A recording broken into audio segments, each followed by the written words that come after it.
এটা কথা আপোনালোকে মন কৰিছেনে যে এই যে আমি যে কেৰিয়াৰৰ পিছতেই হওক বা নিজৰ ফেমিলি, নিজৰ ভাল লগা মানুহজন হওক বা মানুহজনী হওক, এই সকলোবিলাক বস্তু আচলতে আজি আমাক পইচা লাগে, কেৰিয়াৰ ভাল হ'ব লাগে, যে আমাক আৰু বহুত কিবা কিবি আমি বিচাৰি থাকোঁ, নহয় জানো?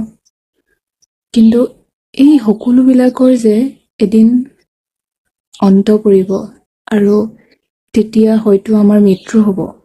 আৰু মৃত্যুৰ লগে লগে আমাৰ যি সুখ দুখ হাঁহি কান্দোন, আমাৰ প্ৰতিটো অনুভৱ, প্ৰতিটো সম্পৰ্ক, এই সকলোবিলাক যে নাইকিয়া হৈ যাব, নহয় জানো? আৰু মৃত্যুৱে হয়তো আমাৰ শেষ সত্য, কিন্তু তথাপিতো আমি মৃত্যুৰ কথা ভাবি ভয় কৰোঁ, নহয় জানো? আৰু মৃত্যু অহাৰ লগে লগে আমাৰ এই দুখ যন্ত্ৰণা, এই সকলোবিলাক কিন্তু নোহোৱা হৈ যাব। আৰু হয়তো সেইটো কাৰণেই মৃত্যুক জীৱনৰ মুক্তি বুলি কোৱা হয়, কাৰণ আমি এই যন্ত্ৰণাৰ হওক বা যিকোনো ধৰণৰ দুখৰ পৰা আমি মুক্তি লাভ কৰিম।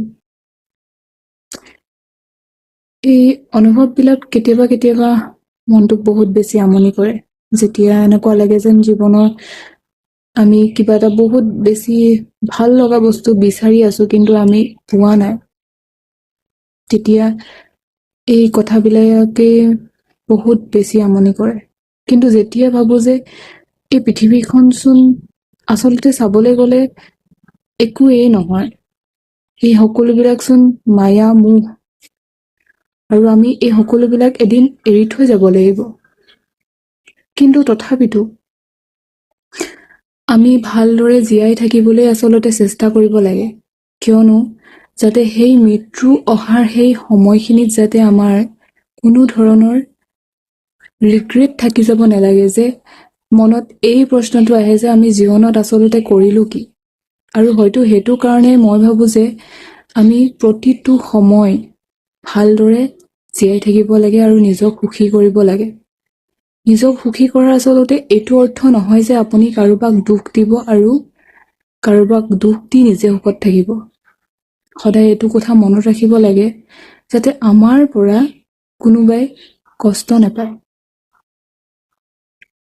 আচলতে মই ইমানখিনিয়ে ক'ব বিচাৰিছিলোঁ।